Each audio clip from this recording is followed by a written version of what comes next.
Hello! ഇതെൻ്റെ ഈ hair കണ്ടോ? ഇത് ഞാൻ സ്മൂത്തനിങ് ചെയ്ത ഹെയർ ആട്ടോ. പക്ഷെ വളർന്നിറങ്ങിയിട്ടുണ്ട്. എത്ര സ്മൂത്തനിങ് ചെയ്താലും നമ്മുടെ ഒറിജിനൽ ടെക്സ്ചറിലെ ഹെയറേ റൂട്ടിൽ നിന്ന് വരുള്ളൂ. അപ്പോൾ ഞാൻ പിന്നെയും സ്മൂത്തനിങ് ചെയ്യാൻ വേണ്ടി പോവാണ്. പക്ഷെ ബിഫോർ ദാറ്റ് നമുക്കെല്ലാവർക്കും അറിയാം കെമിക്കൽ യൂസ് ചെയ്യുന്നതുകൊണ്ട് നമ്മുടെ ഹെയർ എത്രയും സ്ട്രെങ്ത് ആക്കി സ്മൂത്തനിങ് ചെയ്യുന്നത് അത്രയും നല്ലതാണ്. പിന്നെ സ്മൂത്തനിങ് ശേഷവും നമ്മൾ ഹെയർ നന്നായിട്ട് കെയർ ചെയ്താൽ ഡാമേജ് ഒന്നും ആവത്തില്ല കേട്ടോ. അപ്പം അതിനൊരു ചെറിയ ഹെയർ പാക്ക് കേട്ടോ ഞാൻ ഈ പറയുന്നത്. എനിക്ക് നല്ല എഫക്റ്റീവായിട്ട് തോന്നി. അത് നമ്മൾ ചെമ്പരത്തിപ്പൂ എടുത്തിട്ടുണ്ട്, പിന്നെ ഒനിയൻ എടുത്തിട്ടുണ്ട്, പിന്നെ അലോവേറ ജെൽ എടുത്തിട്ടുണ്ട്. അപ്പോൾ ഇതെല്ലാം കൂടി ഞാനൊന്ന് ഗ്രൈൻഡ് ചെയ്യുന്നുണ്ട്. അപ്പോൾ എനിക്ക് ഗ്രൈൻഡ് ചെയ്തപ്പോൾ ചെറിയൊരു മിസ്റ്റേക്ക് പറ്റി. ഇതിൻ്റെ സത്ത് മാത്രമേ നിങ്ങൾ എടുക്കാവുള്ളൂ കേട്ടോ.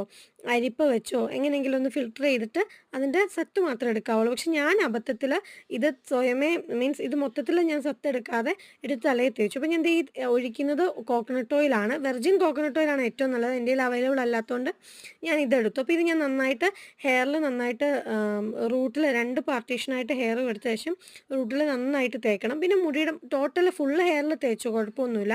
ദെൻ ഒരു 25 to 35 മിനിറ്റ്സ് വെച്ച ശേഷം കഴുകി കളയണം.